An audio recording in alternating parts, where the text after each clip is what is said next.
कभी सोचा है 900 सालों का साहित्य, मतलब हजारों कवि, लाखों रचनाएं और लगातार बदलती हुई भाषा, ये सब एक बिखरे हुए खजाने की तरह था। इसे एक तरतीब देना, एक ढांचे में ढालना, ये काम लगभग नामुमकिन सा लगता था। पर फिर एक शख्सियत ने इस चुनौती को उठाया, आचार्य रामचंद्र शुक्ल। आज हम उनकी 1929 की उस ऐतिहासिक किताब की बनावट को समझेंगे, जिसने हिंदी साहित्य को देखने का हमारा नजरिया ही हमेशा के लिए बदल दिया।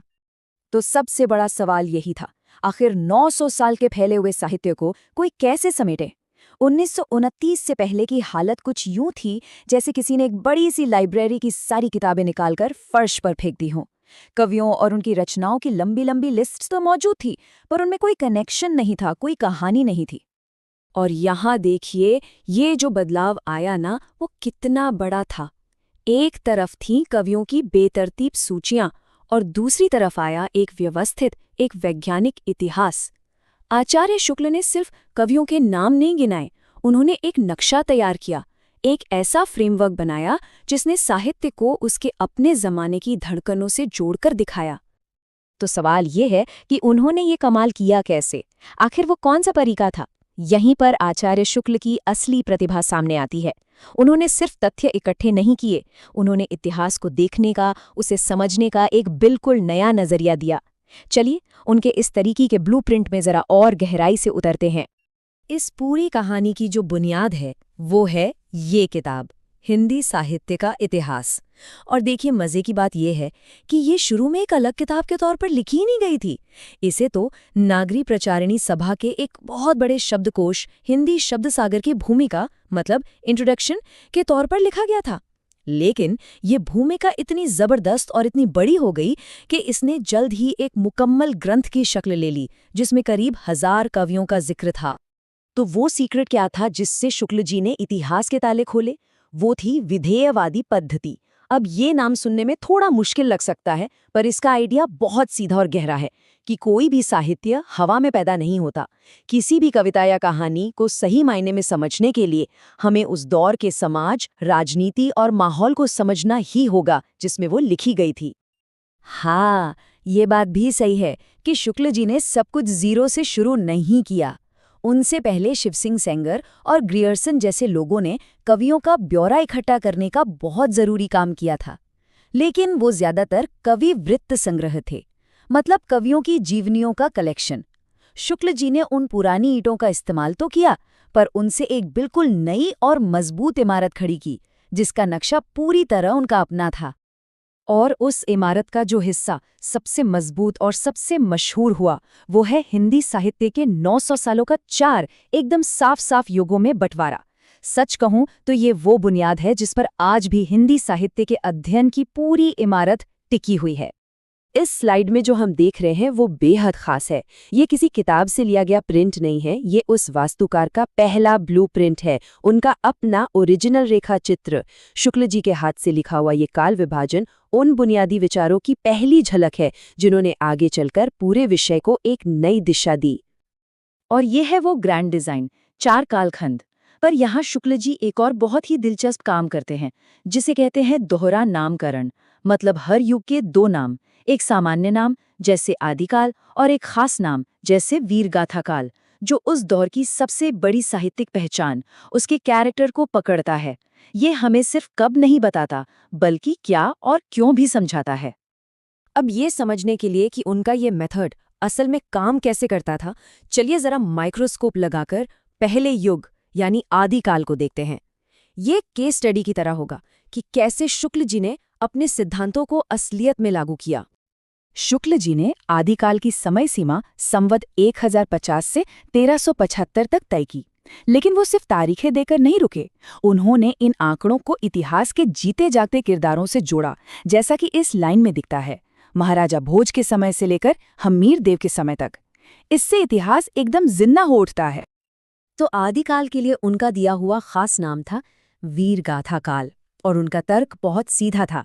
वो कहते थे कि इस दौर में जो भरोसेमंद साहित्य मिलता है उसमें ज्यादातर रचनाएं राजाओं की वीरता और उनके युद्धों का बखान करने वाली वीर गाथाएं ही हैं। पर ये नाम उन्होंने किसी अंदाजे पर नहीं रखा था। उनका ये नतीजा हवा में नहीं था, बल्कि ठोस सबूतों पर टिका था। और उन सबूतों के पीछे थी एक खास संख्या, 12। जी हाँ, उन्होंने 12 ऐसी प्रमुख किताबें चुनी जिन्हें इस पूरे युग की पहचान का आधार बनाया जा सकता था।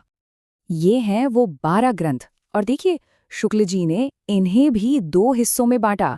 एक तरफ अपभ्रंश काव्य, यानी उस समय की साहित्यिक भाषा की रचनाएं, और दूसरी तरफ देश भाषा काव्य, यानी आम बोलचाल की भाषा की रचनाएं। इन्हीं साहित्यिक सबूतों के आधार पर उन्होंने पूरे आत्मविश्वास के साथ इसे वीर गाथा काल कहा। तो आखिर में हम इस पूरे आर्किटेक्चर को देखकर क्या कह सकते हैं? शुक्ल जी के काम का आज भी क्या महत्व है?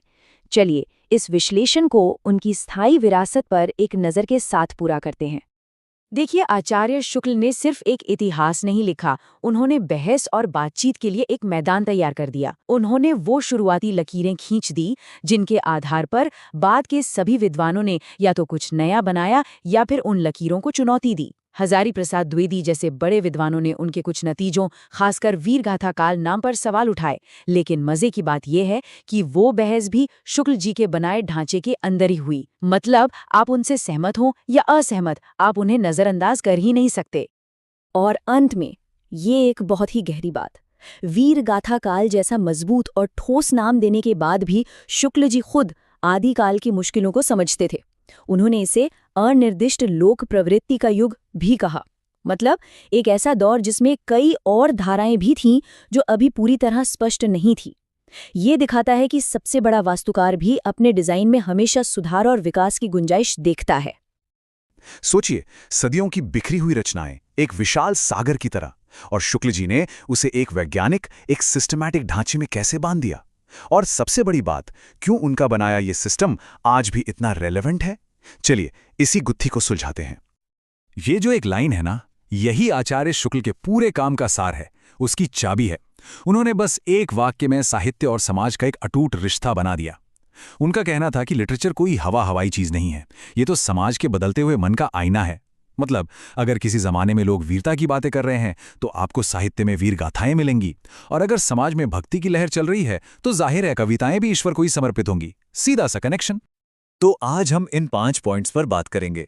सबसे पहले उनका फाउंडेशनल प्रिंसिपल क्या था, फिर देखेंगे कि उन्होंने भक्ति काल और आधुनिक काल को कैसे डिकंस्ट्रक्ट किया, उनका मेथड क्या था, और आखिर में उनकी लेगेसी क्या है। तो चलिए सबसे पहले उस कोर फिलॉसफी को समझते हैं जिस पर शुक्ल जी का पूरा साहित्यिक इतिहास खड़ा है। तो शुक्ल जी का मेन आर्ग्यूमेंट यही था। उनके लिए लिटरेचर बस किसी कवि या लेखक का पर्सनल जीनियस नहीं था, नहीं, ये तो किसी भी जमाने की जो कलेक्टिव थिंकिंग होती है ना, जनता की चित्तवृत्ति, उसका सीधा सीधा रिफ्लेक्शन था। इसे आप ऐसे समझिए कि साहित्य उस दौर की नब्ज पकड़ता है। जैसे जैसे समाज की धड़कन बदलेगी वैसे वैसे साहित्य का रंग रूप भी बदल जाएगा। और पता है, यही बात उनके काम को उस जमाने में एकदम रिवॉल्यूशनरी बना देती है। उनसे पहले क्या था? हिंदी साहित्य का इतिहास मतलब बस कवियों की बायोग्राफी और उनकी किताबों की एक लिस्ट। कौन कवि कब पैदा हुआ, उसने क्या क्या लिखा, बस बात खत्म। शुक्ल जी वो पहले इंसान थे जिन्होंने पूछा, लेकिन ऐसा क्यों लिखा गया, ये कैसे हुआ? उन्होंने ऐसे एक एकेडमिक डिसिप्लिन बनाया, एक साइंटिफिक फ्रेमवर्क दिया जिसने इस पूरी फील्ड को एक नई सीरियसनेस दी। तो अब देखते हैं कि इस प्रिंसिपल को, इस सिद्धांत को उन्होंने सबसे कॉम्प्लेक्स और वाइब्रेंट पीरियड्स में से एक यानी भक्ति काल पर कैसे अप्लाई किया। तो सवाल ये उठता है कि भक्ति की इतनी सारी अलग अलग धाराओं वाली कविता को उन्होंने ऑर्गेनाइज कैसे किया, और इसका जवाब ही हमें उनके क्लासिफिकेशन सिस्टम की गहराई में ले जाता है जो आज भी हिंदी लिटरेचर की पढ़ाई का बेस है। ये देखिए, ये है भक्ति काल के लिए शुक्ल जी का बनाया हुआ ब्लूप्रिंट। और सबसे इंटरेस्टिंग बात पता है क्या है? इस पूरे विशाल काव्य को बांटने के लिए उन्होंने जो बेस बनाया वो था गॉड का कॉन्सेप्ट। मतलब कवि ईश्वर को कैसे देखता है, फॉर्मलेस यानी निराकार, या किसी फॉर्म के साथ यानी साकार।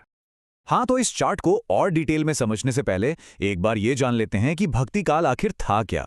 सीधी सी बात है, ये वो दौर था जब पोएट्री का सेंट्रल पॉइंट, उसका फोकस भगवान के लिए डिवोशन और भक्ति ही थी। तो जैसा कि आप देख सकते हैं, शुक्ल जी ने भक्ति काल को 2 मेन स्ट्रीम्स में बांटा। एक तरफ थी निर्गुण धारा, मतलब वो कवि जो मानते थे कि ईश्वर का कोई फॉर्म, कोई रूप रंग नहीं है, और दूसरी तरफ थी सगुण धारा, जो ईश्वर को एक साकार रूप में पूजते थे। अब निर्गुण में भी 2 रास्ते थे, एक ज्ञान का जिसके सबसे बड़े कवि थे कबीर, और दूसरा प्रेम का, जिसके सबसे बड़े कवि थे जायसी। और फिर सगुण धारा में एक तरफ राम की भक्ति करने वाले तुलसीदास थे और दूसरी तरफ कृष्ण की भक्ति में डूबे सूरदास। कितना क्लियर क्लासिफिकेशन है। एक और बहुत इंपॉर्टेंट बात, शुक्ल जी ने सिर्फ क्लासिफिकेशन नहीं किया, उन्होंने एक रैंकिंग भी दी।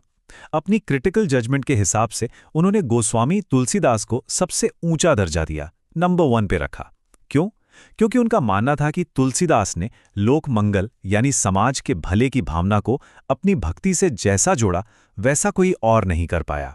तुलसी के बाद उन्होंने सूरदास को जगह दी और फिर जायसी को। ये उनका अपना क्रिटिकल स्टैंडर्ड था। चलिए, भक्ति काल से अब आगे बढ़ते हैं मॉडर्न पीरियड की तरफ और देखते हैं कि शुक्ल जी ने इस नए दौर का नक्शा कैसे बनाया और इसे एक बहुत ही यूनिक नाम भी दिया। तो ये है आधुनिक काल का डिवीजन। अब यहां सबसे इंटरेस्टिंग बात यह है कि शुक्ल जी ने इसे सिर्फ आधुनिक काल नहीं कहा, उन्होंने इसे गद्य काल कहा, द एज ऑफ प्रोज। क्यों? क्योंकि उनके हिसाब से इस दौर की सबसे बड़ी लिटरेरी इवेंट पोएट्री नहीं थी, बल्कि प्रोज का डेवलपमेंट था। पहली बार हिंदी में कहानियां, उपन्यास, निबंध, क्रिटिसिज्म, ये सब चीजें डेवलप हो रही थीं, जो सीधे सीधे समाज से बात कर रही थीं। और इस प्रोज के डेवलपमेंट को उन्होंने 3 स्टेजेस में, या जैसा वो कहते थे 3 उत्थान में बांटा। पहला उत्थान 1868 से 1893, दूसरा 1893 से 1918 और तीसरा 1918 से आगे। ये जो टाइमलाइन है, ये आज भी स्टडी के लिए एक स्टैंडर्ड मानी जाती है। अब कोई भी इतना बड़ा ढांचा हवा में तो खड़ा नहीं हो सकता, उसकी एक मजबूत नींव होती है। तो चलिए देखते हैं कि शुक्ल जी ने किन सोर्सेज और मेथड्स का इस्तेमाल किया। उनका तरीका, उनका मेथड पूरी तरह से हिस्टोरिकल था। उन्होंने कभी भी लिटरेचर को वैक्यूम में नहीं देखा, बल्कि उसे हमेशा उस जमाने के पॉलिटिकल, सोशल और रिलीजियस माहौल से जोड़कर एनालाइज किया। जैसे उन्होंने ये थियरी दी कि भक्ति काल का उदय क्यों हुआ, क्योंकि भारत में इस्लामी शासन आने के बाद जो हताश हिंदू जनता थी, उसे एक स्पिरिचुअल सहारा चाहिए था। मतलब वो हमेशा ये समझाने की कोशिश करते थे कि कोई खास तरह का लिटरेचर किसी खास वक्त पर ही क्यों पैदा होता है। हाँ, ये भी सच है कि उन्होंने अपना काम बिल्कुल स्क्रैच से शुरू नहीं किया। उन्होंने अपने से पहले के इंपॉर्टेंट कामों को बेस बनाया, जैसे शिव सिंह सेंगर का शिव सिंह सरोज और जॉर्ज ग्रेसन का ग्रंथ। लेकिन उन्होंने सिर्फ वहां से फैक्ट्स नहीं उठाए, उन्होंने उस रॉ मटेरियल को लिया और फिर अपनी हिस्टोरिकल विजन और क्रिटिकल जीनियस से उसे एक लॉजिकल, सिस्टमैटिक स्ट्रक्चर में बदल दिया। असली कमाल यही था। तो आखिर में सवाल ये है कि इस सिस्टमैटिक अप्रोच का लास्टिंग इम्पैक्ट क्या रहा? आज हम शुक्ल जी को उनकी किस विरासत के लिए याद करते हैं? उनकी लेगेसी का एक बहुत बड़ा हिस्सा है उनका क्रिटिकल स्टैंडर्ड, और वो स्टैंडर्ड थे गोस्वामी तुलसीदास। उन्होंने तुलसीदास की रचनाओं में जो समन्वय की भावना है, मतलब अलग अलग चीज़ों को जोड़ने की जो कैपेसिटी है, और लोक मंगल की जो भावना है, उसे एक आइडियल मान लिया। और फिर इसी पैमाने पर उन्होंने कबीर और सूरदास जैसे दूसरे कवियों को तौला, जिस वजह से कई बार उनकी आलोचना भी होती है कि उनका नज़रिया थोड़ा एक तरफा था। लेकिन इन सब के बावजूद बॉटम लाइन ये है कि आचार्य शुक्ल ने हिंदी साहित्य के एक विशाल अनजाने जंगल में हमें एक नक्शा थमा दिया, एक फ्रेमवर्क दे दिया। उन्होंने बिखरे हुए फैक्ट्स को जोड़कर एक कोहेरेंट स्टोरी बनाई। आज भले ही बहुत से लोग उनके कुछ कंक्लूजन से अग्री ना करते हों, लेकिन सच तो ये है कि रास्ता आज भी वही है जिसकी नींव आचार्य शुक्ल ने रखी थी। शुक्ल जी ने अपने ज़माने के ट्रेंड्स को देखकर एक पावरफुल फ्रेमवर्क बनाया था। तो एक सवाल मन में आता है, आज के इस इंटरनेट एज के लिए एक लिटरेरी फ्रेमवर्क कैसा दिखेगा? सोचिए, जहां लिटरेचर ब्लॉग्स, सोशल मीडिया और डिजिटल प्लेटफॉर्म्स पर लिखा जा रहा है, उसे क्लासिफाई करने का सिस्टम कैसा होगा? इसी सवाल के साथ आज का ये डिस्कशन यहीं खत्म करते हैं।